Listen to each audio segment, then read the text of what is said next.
What is it like to survive a direct hit to the head by a musket bullet? Of course, it's disgusting. The head will mercilessly split open after this and torment the owner for many decades. American soldier Jacob Miller received a bullet in the forehead, survived despite what seemed like a 100% chance of death, and for the rest of his life told a fable about how he got such a terrible hole in his head. During the American Civil War, Jacob Miller, August 4, 1840, January 13, 1917, was a private in Company K of the 9th Indiana Infantry Regiment.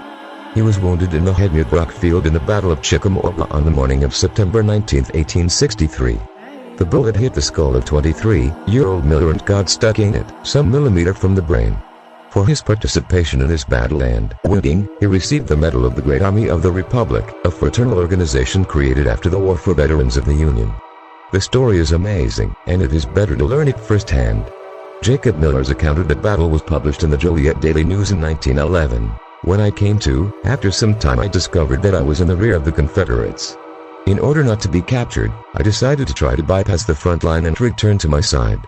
I crouched down, using my pistol as a staff.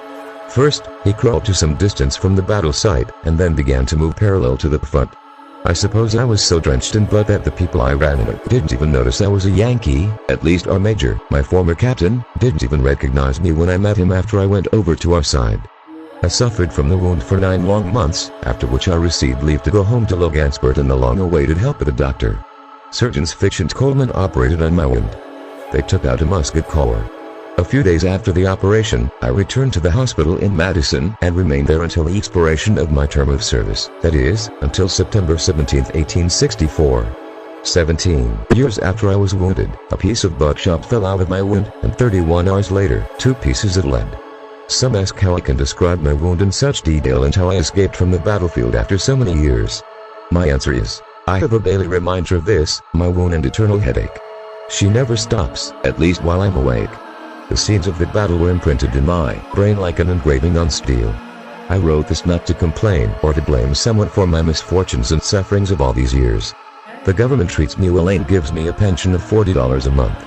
As you can see, the wound paradoxically saved Jacob Miller's life. Covered in blood, he followed his comrades in the lines of Confederates wandering along the front line. Despite an injury that plagued him throughout his life and left him blind in one eye, he lived to be 77 and died quietly at his home in Indiana.